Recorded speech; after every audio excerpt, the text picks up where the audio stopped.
The Carter Center became Carter's second presidency.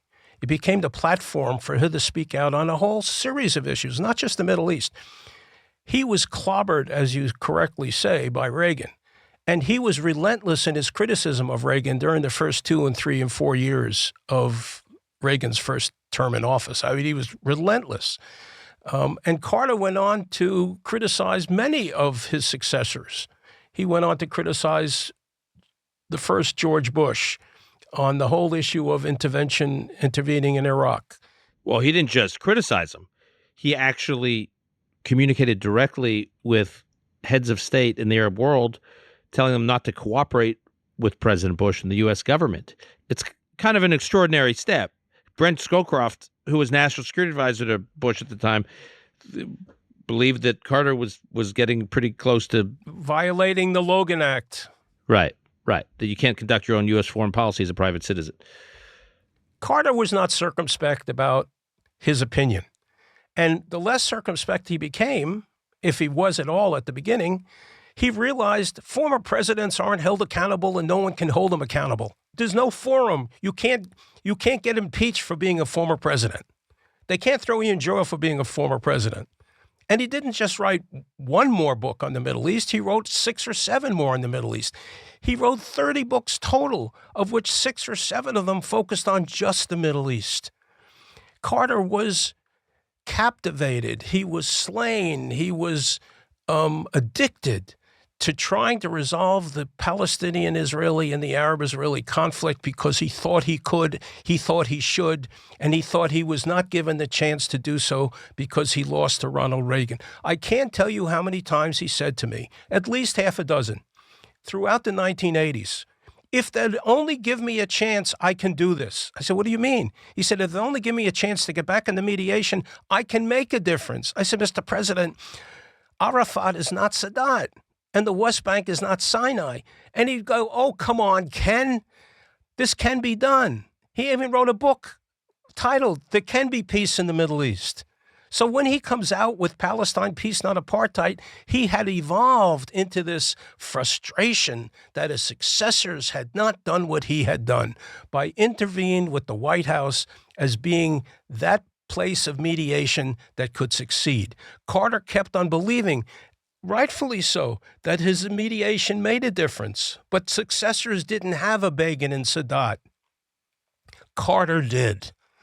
I've always tried to emphasize Carter could play an incredibly important role in getting 2 people together, to handcuffing them together for 13 days. But if they didn't want to reach an agreement, they would not have reached an agreement. Sam Lewis, who I referred to earlier, made a very important statement in 2011. He said, if the mediators want an agreement, that's fine. But the mediators can't want an agreement more than the respective sides. Unless the respective sides wish an agreement, it will never happen, no matter how much pressure or urging or guarantees that the mediator provides. And Sam was absolutely right. During Camp David, during the years, 77, 78, 79, when all these negotiations indirectly or directly were taking place between Egypt and Israel, and even when President Carter was trying to engage in the Middle East post his presidency, there was never a Palestinian leader. To your point that Arafat was not Sadat, there was no Palestinian leader that seemed committed to recognition of Israel, that could deliver a deal, and that even was committed to UN Resolution 242 that called for some kind of, peace for recognition and security deal. I mean, it wasn't just that he couldn't want it more than the actual leaders. There was no one in the Palestinian world, in the leadership, that was serious about peace with Israel. Let me refine it. We did get the 1993 Oslo Accords. And 4 days before it was signed on September 13th, Israel recognized the PLO and the PLO recognized Israel. Now, Arafat did it in order to stay in control of the PLO. Rabin said he did it because he wanted to support the secular Palestinian Arab national movement over the growing Islamic Palestinian Arab national movement, which was personified by the growing influence of Hamas. In other words, Rabin's idea was bolster secular Palestinian Arab nationalism. We have a better chance of negotiating and living with Palestinian Arab secular nationalism than we will ever have in trying to negotiate with Palestinian nationalism that's driven by Islamic ideology. And October 7th, 2023 proved Rabin correct. In the book, Palestine, Peace, Not Apartheid, I'll quote from the book. Carter wrote, "It is imperative," I'm quoting here, "it is imperative that the general Arab community and all significant Palestinian groups make it clear that they will end the suicide bombings and other acts of terrorism when international laws and the ultimate goals of the roadmap for peace are accepted by Israel." Now, that sentence, and I know you've pointed to it yourself, is, I mean, there's a lot of that in this book where he's legitimizing the suicide bombings, Carter. He's legitimizing the terrorism. He's effectively saying it's terrible these things are happening, but the Palestinians can use it as leverage to get Israel to commit to a process. And if Israel does, Hamas will stop engaging in what was, a massive campaign of terrorism. That was the sentence that caused me to resign from the Carter Center. And when I pointed it out to several members of the Carter Center board, 12 members of the board followed within 10 days, and they resigned as well. Carter was essentially saying it's okay to kill Israelis because they're not behaving the way I think they should behave. As it turned out, when the book was republished again at the end of 2007, that sentence was taken out of the next edition. It was never called a second edition of the book. And I made a big deal about it because I had a view of the Arab-Israeli conflict of Palestinians and Israelis really can't live together. They got to find a way to live apart, right? That was my view since I studied the Palestine Mandate and the British suggested partition of Palestine in 1937.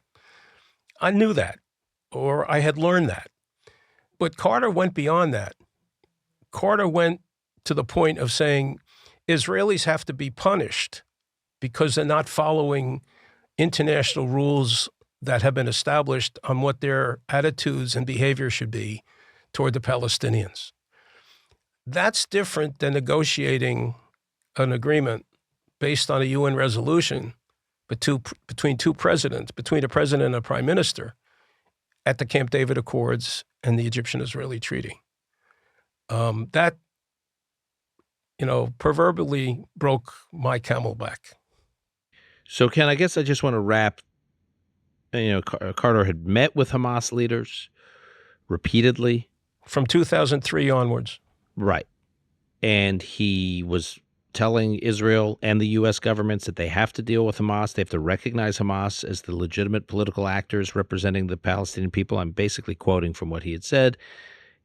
There's no national leader, I do not think, there's no senior statesman who had held a position comparable to what President Carter did or remotely close that had done more to elevate Hamas or legitimize them than he did. I guess, I played some of the clips from the funeral at the beginning of this conversation, including our mutual friend Stu Eisenstatz, who, made the case that Carter was a great friend of the Jews. Look, he accomplished something extraordinary with Camp David, right? That peace treaty has survived 2 Israel-Lebanon wars. It has survived 2 intifadas. It has survived the Muslim Brotherhood being in power in Egypt following Mubarak for a short but very dangerous period of time. It survived October 7th. It survived this last year and a half. It's an extraordinary accomplishment. And yet Israel suffered, was the victim of a complete and utter attempt at a genocidal massacre on October 7th that Israel is still reeling from and that Jews around the world are still reeling from and living with. I listened to some of the eulogies today and I'm thinking, wow, everyone seems a little defensive, making the case that Carter was quote unquote good for the Jews and good for the Jewish people. I do not feel that way. You've, I think, lived in both of those worlds, sympathetic to Carter and obviously post-2006 and his book about quote-unquote Israeli apartheid, quite critical. Where do you land today? I think you're giving me too much credit. I wasn't sympathetic to him before 2006. I looked at some memorandum which I wrote for him as early as 1983 and 84, and I said, Mr. President, if you can't keep on beating Israel over the head, no one's ever going to want you back as a mediator. You can't be one-sided in this if you want back in. I must have written 8 or 9 of those memos over 15 or 20 years.